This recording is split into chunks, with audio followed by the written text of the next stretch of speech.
Welcome to As I Live and Grieve, a podcast that tells the truth about how hard this is. We're glad you joined us today.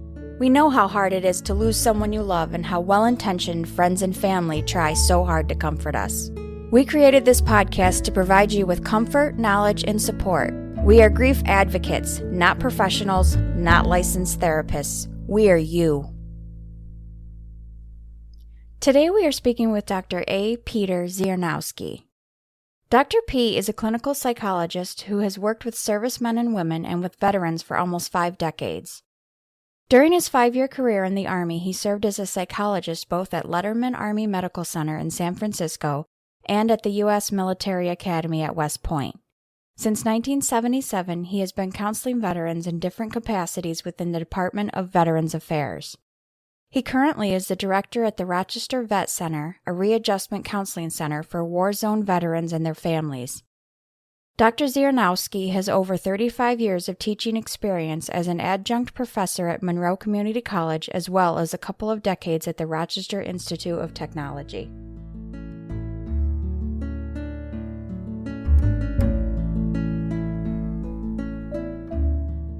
Hi, Dr. Pete. Thanks so much for joining us today. This is a very important episode for us, and I can't think of a better person to address this topic. Well, I appreciate the invitation, and I'm so glad you called, especially so close to Memorial Day. Well, that was our intention. Yeah, certainly what we're going to talk about ties in extremely well with that day. Right. Many people don't really connect it. They think Memorial Day, they confuse it with Veterans Day. But Yes. Memorial Day is specifically to honor those military service people who have died while serving. Right. So it's especially important to everyone in the military, to those who have lost someone, especially. And it's very important to this country overall. Yep. Maybe we should say to our audience, please don't say Happy Memorial Day to people. Good point. Good Yeah. point, Dr. Pete. Happy because it's Veterans not Day. really- Memorial Day Exactly. isn't a happy day. It's a time Yeah, of much remembering, better right? if you don't know what to say. Thank you for your service. If you know Correct. someone has served, I haven't seen a soldier yet that dislikes that greeting. You know, they all square their shoulders and feel very proud for having served. And very embarrassed too sometimes with that Sometimes statement. they do. They're Yeah. very humble. They're very Yes. humble when it comes to their service. Before we get started, Dr. P, could you give our listeners just a little bit of your background? Well, I spent 5 years in the military, in the Medical Service Corps. I was a psychologist in the military during the end of Vietnam. I served in some nice places. I had good duty. Letterman Army Hospital, which no longer exists, in San Francisco. And then I spent 3 years at the U.S. Military Academy at West Point, dealing with active duty soldiers and their families there. And since 1977, I've worked in one capacity or the other with veterans in the Veterans Administration. Currently the director of a special program in the VA called the Vet Center program, the Readjustment Counseling Service. And I don't want to spend a lot of time on it, but I think it's important. In 1979, Congress and the VA realized that Vietnam veterans were having one hell of a time readjusting back to civilian life. Right. And they weren't going in to get help. And for some good reasons. A lot of them were very mistrustful of anything to do with the government. A lot of them went to the VA and had some nasty experiences and basically swore off getting help.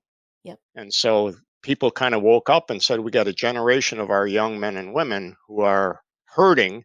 They're not getting help. They're not coming in. We better go out and get them. Mm-hmm. So they set up this special program called the Readjustment Counseling Service. And our mission is twofold: provide a full range of counseling services for war zone veterans and their families, or any veteran who may have suffered military sexual trauma while in the military, and also to do outreach, to educate the community about veterans' issues and get the word out where veterans can get help. It's outstanding. And I have seen the reluctance of people to talk about or go get help among some of my late husband's brothers and sisters who served. So I know it's important and very, very much needed in the communities. Well, the hardest thing is getting them in the door. Exactly. Because we get a lot of calls from wives and mothers saying, geez, my son or my husband really needs help and he won't come. Right. And I tell them, if you can get them here, we probably will keep them here. Yeah. You But generally will. Yeah. come with them. Come and say, Exactly. let's just go have a cup of coffee. They say we can just come in and see the place. We don't even Right. have to talk to them. Just come by. So once they're in, we can talk to them, and oftentimes they stay with us. That's great. That's great. Okay, today's topic, with Memorial Day so close and everyone's mind on the soldiers that have been lost while serving, we want to talk about what I have always known as survivor's guilt.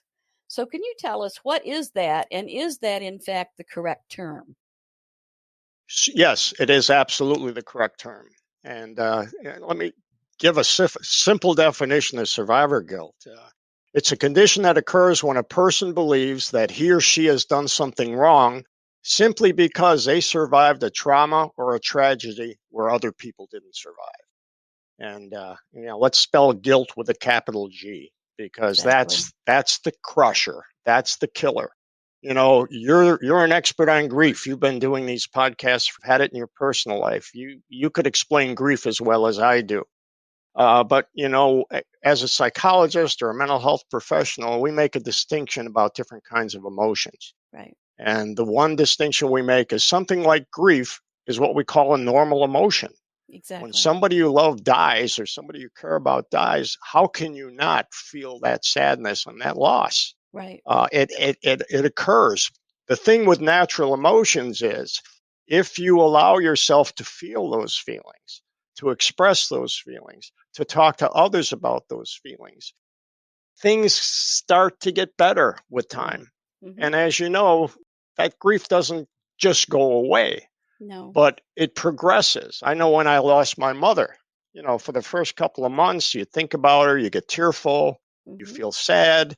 But as time progresses, you can think about her and remember the good times, and you can talk about her, and you still miss her like hell, but there's not that constant sadness that you have with the initial stages of grief.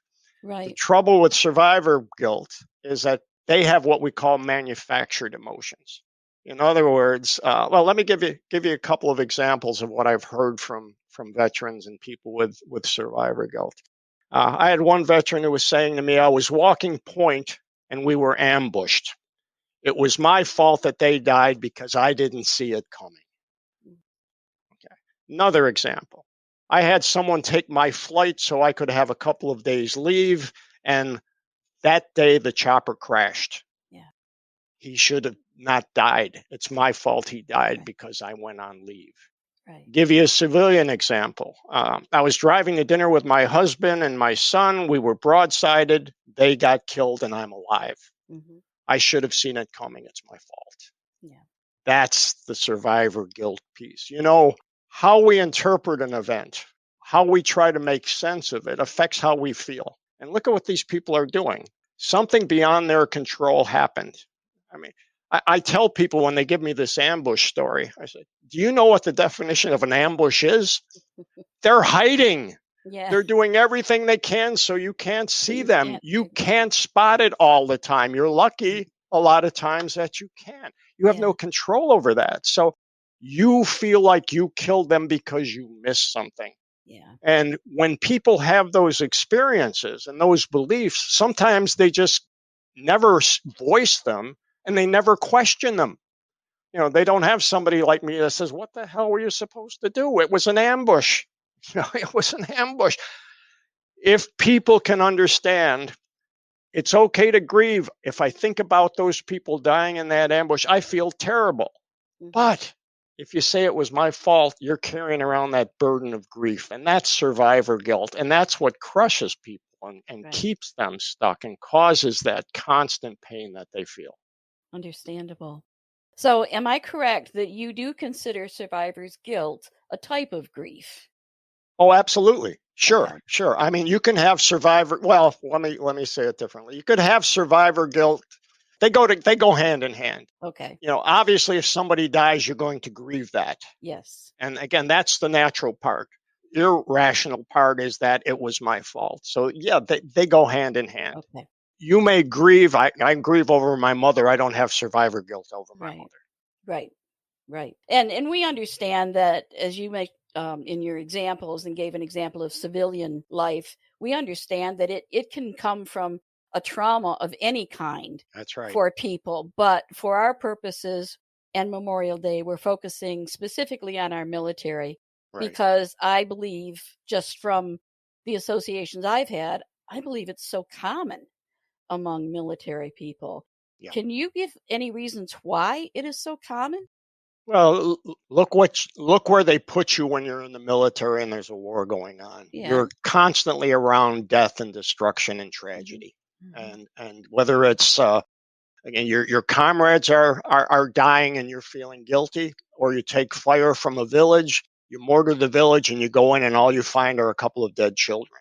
Mm-hmm. So you're exposed to that a lot. And the military does an interesting thing when they train you. The buck stops with you. If you're a team leader, if you're a squad leader, if you're a lieutenant, let's say you're a squad leader and you get caught in an ambush and several of your people died. That's on you. You're responsible for them. Right. That's the way they teach you to think. Yeah. And sometimes it's awfully tough to not think like that and just realize, whether I'm in the military or not, I'm human. Right. And this is not normal circumstances. We're in the middle of a war. This is not normal life. This is crazy. And to assume every time somebody dies around me or near me, it's my fault, that makes no sense. But Exactly. they've been brainwashed. And sometimes it's so hard to let that go. Right.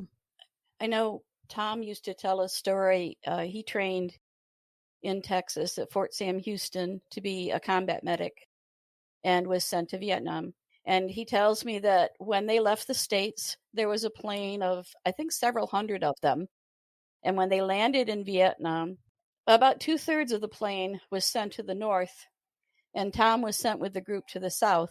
Out of all of the combat medics sent to the north, only 3 survived, or something like that, a very, very low number. And Tom regretted for years that he had not volunteered to go north, just so one more could have gone home to their family. So, combat medics are at very high risk for post-traumatic stress disorder and for survivor guilt. Because, and I've talked to doctors about this, MDs and civilian doctors. You go away for a couple of months to get trained as a combat medic, and you may be 18, 19, 20 years of age, and you get this really rush course. Then you go into the field, and what have you got? You got some morphine, you got some bandages. And you are seeing destruction, dismemberment, all kinds of things that I've had doctors tell me, we never saw things that bad consistently when I was in an emergency room in Chicago. Right. And so here you got this young kid, trained, but nowhere near being, really a medical professional per se, with limited numbers of supplies, making triage decisions. You know who they remember? The ones they lost. Of course. The ones they lost. And again, survivor guilt. Yeah. Yeah. Is survivor's guilt restricted only to those deployed in combat areas? Well, again, like I said, you can have a civilian situation, where there's survivor guilt too. Right. So things like that could happen. Training missions. I knew somebody who was on a training mission and was not a drone pilot, but involved in, operations otherwhere, and could see things happening. When a plane of theirs with 30 Special Forces troops crashed, and he witnessed that crash on the screen, and he could see all the death and destruction. And the kinds of thoughts, there was a certain amount of survivor guilt with him. He's way away from this action, but maybe if I'd have done this, or maybe if I'd have been more involved in this part of it or that part of it, that might not have happened. So yeah, can happen to civilians. It can happen to military, as we're saying. Given the fact of what war is all about, you're going to probably see it a lot more in that population. But it's pretty much situational. Yeah. And we all know anything can happen to anyone at any time. That's correct.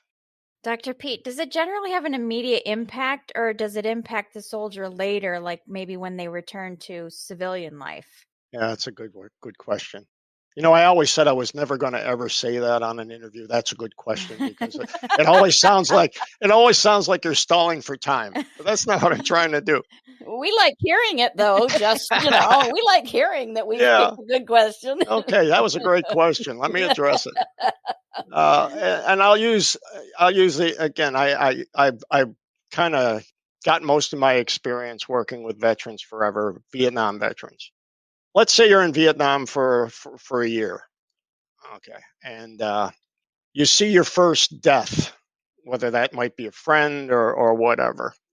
Initially, people will tell you that, it's very hard that first time almost makes you sick to see people dead, to see people dying. What they learn quickly, and that's not something they do consciously, it's something that happens automatically. If you allow yourself to feel losses and grief, at this point, we're just talking grief.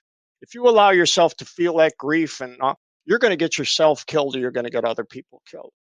So your mind has a way of protecting you. And how does it do that? We called it psychic numbing.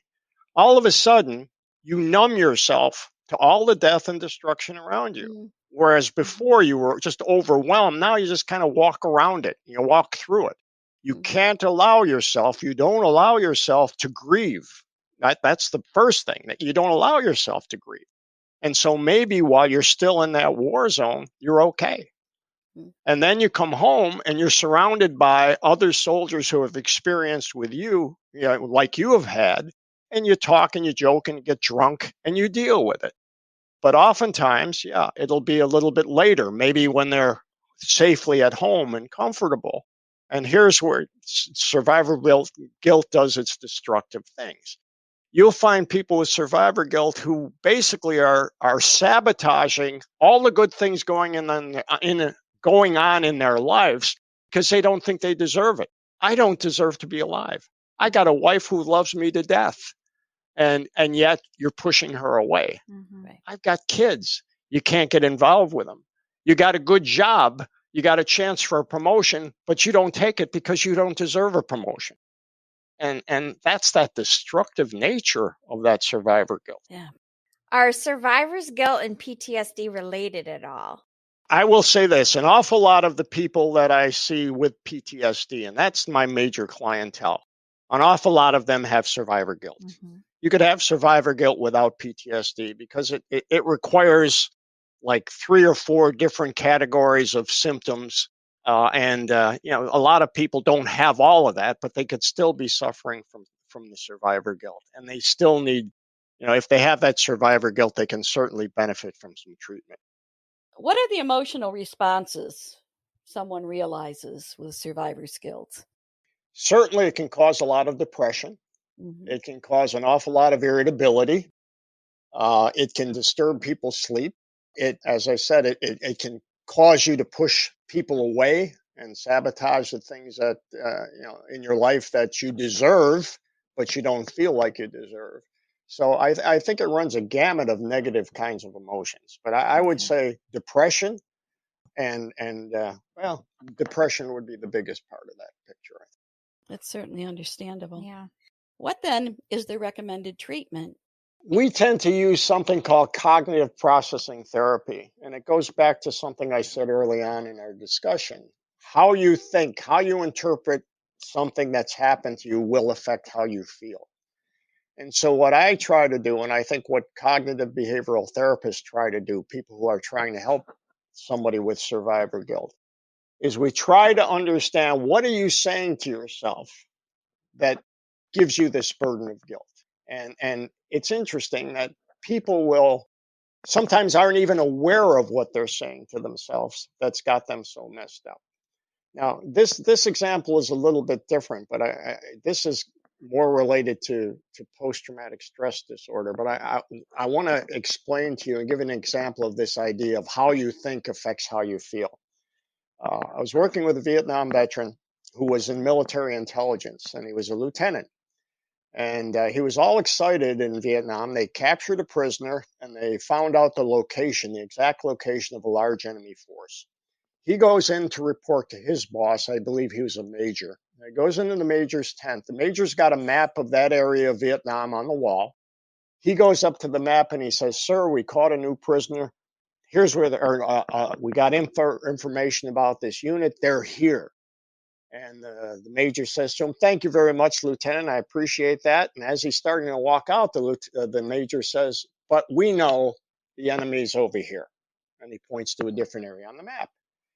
The guy comes back. He says, "Sir, this is hot intelligence. This guy has got no reason to be lying to us. Here's where they are." Major still won't buy it. "That'll be all, Lieutenant." He sticks around. He starts arguing with the major. You don't win an argument with a boss like that. And eventually, basically, he gets threatened. "You will leave now or I will have you removed." Mm-hmm. That night, that major sent out patrols. He sent a patrol out into a lot of different areas. The one that went to that area that this lieutenant told him about got wiped out. He is sobbing, telling me this story. We're talking 35 years after the event. And he said, "It's my fault they died. Ever since it happened, it was his fault." He never questioned that. Right. And so cognitive behavioral therapy says, "Wait a minute, let's talk about that. Explain to me how that's your fault. You did tell me you kept arguing with this lieutenant, right? Right? Yeah, he was ready to throw me out or get me arrested." I said, "So you tell me, what else could you have done?" "I don't know, but I should have done something more." When you hear those shoulds and coulds, you know you're talking about something that's not quite accurate. I said, "What else could you have done?" I said, "You're an officer." "Yeah." I said, "Well, you had a 45. Why don't you pull out your 45, put it to the major's head?" I said, "You'd still be in Leavenworth, and he still would have sent that patrol out and they Right. would have died. How is this your fault?" Now he's really sobbing, and he says, for the first time ever, he said, "Maybe I did all I could." Now, there weren't angels that came out of the sky and blowing horns. It wasn't that Right. hallelujah moment. But for the first time in 35 years, he challenged that thing that had him stuck. Right. And over the course of the next few months, we were able to work on that. And where I got him was to the point where he said, "I think about that now, and I feel so sorry. I feel the grief for that loss. Right. I feel anger for that damn major." But Right. he said, "You know what? I don't feel guilty anymore." Oh, And it was good. like it lifted 35 years of pressure off his shoulders. So that's Wow. what cognitive behavioral therapy Okay. does. It challenges those. You were blindsided. Yeah. The car came in and blindsided you. Yeah. What could Yeah. you have done? Right. And you got to keep after it and after it and after it. Like with this guy, if 35 years you've never questioned it, anytime you thought about it, "It's my fault," Yeah. it's not going to be turned around in a Right. month or 2 months or even a year. But you got to keep going at it. Wait a minute. Come on, look what you're saying to yourself Right. again. Right. We talked about this. Come on. Yeah. So that's the approach that seems to work the best. Yeah. And I can understand where it would take a professional to accomplish that, because family would eventually give up. All right, we don't want to upset him anymore. Let it go, let it go. Put it behind you, for God's sake. Exactly. Just, yeah. And Yep. they would give up in one way or another, but a professional will keep going because they know that at some point there will be this breaking point, so to speak. You raise a good point. If you have somebody in a family that's suffering with any kind of significant disorder, it affects the whole damn family. Sure it does. Yeah. Sure it does. So, a lot of times I will ask a veteran, I'll say, "Look, how about inviting your husband or your wife in? And I'm not going to tell him anything about what we talk about, Right. but let me tell him a little bit about the kind of symptoms that we see people have, who are suffering from what you're suffering. And if you can at least educate the family." I worked with a World War II guy who never came into treatment until he was about 85 years of age. Yeah. And he said, after we worked together a while, he says, "My wife used to just think I was a mean old asshole," she says, "but now at least she understands why." And it helps. It doesn't make it all go away. It's not like you're going to say to the family, "Oh, well, he's got these problems, you got to put up with it." But it's nice to help them understand what's going on. Right. But unfortunately, sometimes the family doesn't last that long. You're right. And there's a lot of, let's talk about Vietnam veterans. How long were you married? Well, actually, Tom was my second husband. We were married just 12 years before he died. Okay. But I've had yeah. so many guys come back, and when you're distant and you push people Yep. away, a lot of wives left. Yep. I had a group this afternoon where I got about 3 guys who are going on their 50th anniversaries or a little bit more. Yeah. So there's some wives who have seen the good and the bad. Yeah. And these Absolutely. guys now, they just swear by their wives. She kept me sane. Yeah. I don't know how I Absolutely. would have done it without them. There are some diamonds out there for sure. Yep. There are indeed, and they should be commended. They shouldn't be forgotten. Right. So, Dr. Pete, my next question is, does it ever go away?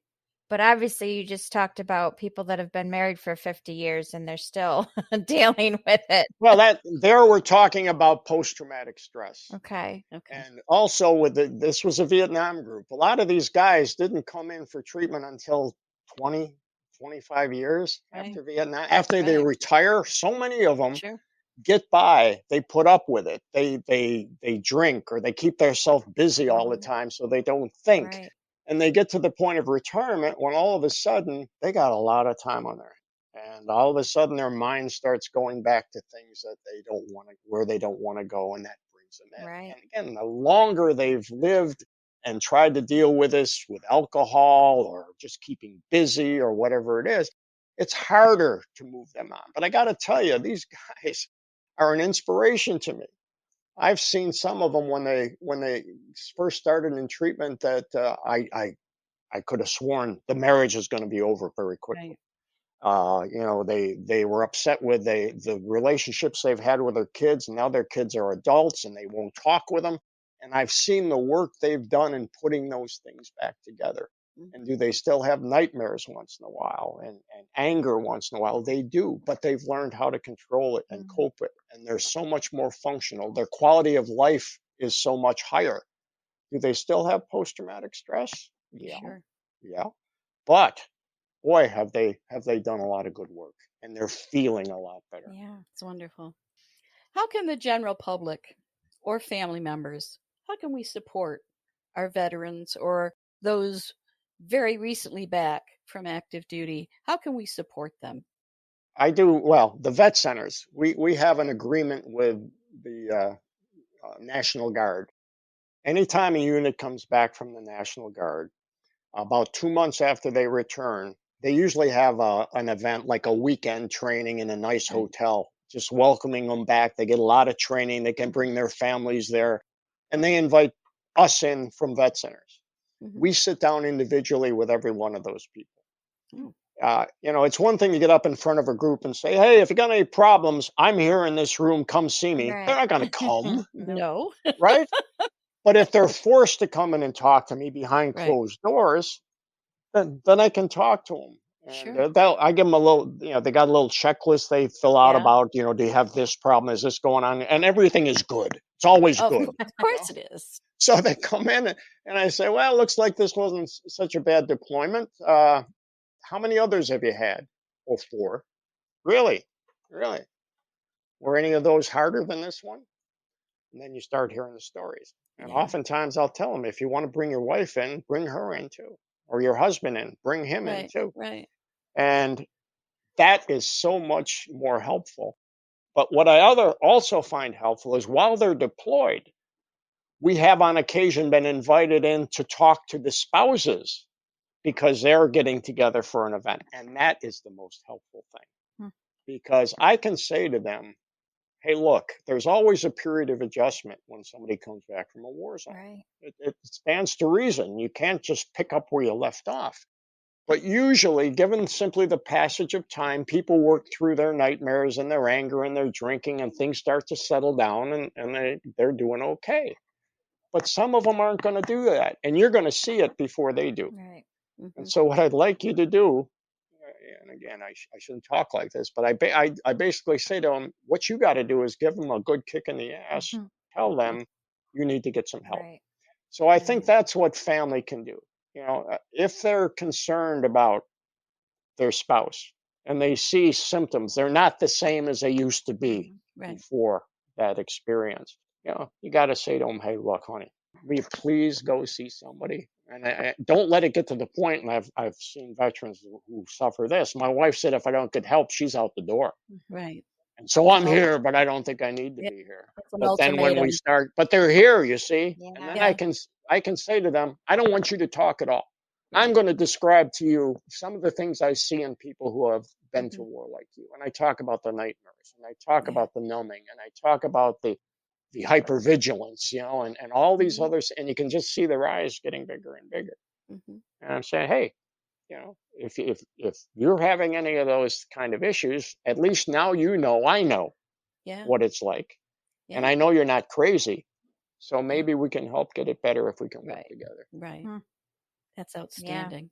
Well, I think that's about all of the great questions Stephanie and I have for you for today. But before we wrap up, I want to offer you some time for you to speak, you to the military and their spouses or their parents or whatever the case may be, and just tell them from your heart what you want them to know. I think anybody who's willing to put their lives on the line so that we can have the freedoms that we have deserves everything we as individuals and as a country can offer them, and not just them, but their families. The sacrifices made by the families of veterans, and especially combat veterans, and having to deal with the residuals of that combat experience, it takes some very special people to work together, keep those families together, and we owe them all the respect in the world. And that's why I think Veterans Day is so important, with the thank you for your service. And a lot of veterans didn't want to hear that. Vietnam veterans, it was too little, too late. But they Yeah. kind of changed that tune now. Now, it's like, hey, look, can't you just say thank you instead of saying, oh, yeah, you should, where were you 20 years? Just say thank you. Right. Right. And, Right. and so, just I have nothing but respect for them. I want them to understand that anybody who comes in here to see us and they're suffering from war-related issues or military trauma issues, and you're having symptoms, we know you're not crazy. And that's a fear a lot of them have. I don't. You're going to think I'm crazy, and then we get them in, and maybe we get them in a group, and they find out, hey, they're talking to 9 other crazy people, Right. got the same symptoms they do, and all of a sudden they feel like, well, it's not just me. Yeah. Yeah. And just if you have issues, please, give us the call. Come in and see us. What's to lose? What's to lose? You can walk in, you can Exactly. walk back out if you don't like what we're selling. Right. But there's everything to gain, a I whole would new think life, so. in fact. And if people are not, I mean, here we are in Rochester and we have this wonderful program connected with the VA. If they're not in our area, where can they go? What resource would you suggest? You go to www.vetcenter.va.gov. Okay. There's a directory in there. There are 300 vet centers in the country. Okay. 300 of them. There's at least one in every state. In New York State, we have about 16 of vet centers. There's going to be one close to where you live. Okay. So anybody who hears this podcast and they're down in Erie, Pennsylvania, or they're in Ohio or whatever, you go to that website, you press the directory, you press your state, it will bring up the address, the phone number, everything you need to know about the closest vet center. And I will say this, vet centers are community based. We're not part of the hospital system. We're not part of the outpatient clinics. We have our own. I like to think we're special forces in the VA. I like that. Starting in 1979, and we were given our marching orders, Yeah. and we are in the community. Our building is a beautiful building in Crossbridge Office Yep. Park in Rochester. And you can see people when they walk in, they breathe a sigh of relief because it's beautiful. It's very nice. It's calm. It's relaxing. The VA does a great job. I never want to badmouth the regular VA, but they're large, they're crowded, they can be noisy, and there's a lot more bureaucracy than you're going to get here. Right. You got to go here first, and you go here, and then we'll make you an appointment to see this and to see that. People walk in the door here, and we say, hi, well, come on back. Let's talk. Next time you come in, bring your DD-214. It's nice if we have that on file. How can we help you? And just the comfort level is so good. And we can also then encourage them. You ever been to the VA? No, I don't trust him. I know a good doctor there. You're entitled to medical care. You could get hearing aids. You could get this and you could get that. Let me send you over there. So we try to help get them anything they need. If we can't do it, the VA can't do it, we look for community partners. Rochester is a great place for community Yes, it partners. is. Yeah. Yes, it is. Yes, it is. Dr. Pete, thank you so much. We're going to make sure and put that website information on our website along with your contact information and information about our podcast. It'll also go in the episode notes for the podcast. We do have some international listeners. Survivor's guilt is not restricted to the United States. It is wherever. No more than grief Exactly, is. Right? exactly. So hopefully, if our international listeners are facing an issue like this, they will look to their own communities for some resources, for support. It's incredibly important. As Dr. Pete said, they give their lives, they put their lives on the line for us so that we can enjoy the freedoms we have. And it's invaluable, or like the commercial says, priceless. I truly believe that. Yeah. Okay, it's been an interesting conversation. I thank you so much for taking the time. Yes, You've thank answered some of the questions that have been hanging with me for years. And I know you probably have helped some listeners better understand the issue of survivor's guilt. Well, I thank you for the opportunity. All right. Thanks, Dr. Pete. Thank you so much for listening with us today. Do you have a topic that you'd like us to cover, or do you have a question from one of our episodes? Please email us at info@asiliveandgrieve.com and let us know. We hope you will find a moment to leave a review, send an email, and share with others. Join us next time as we continue to live and grieve together.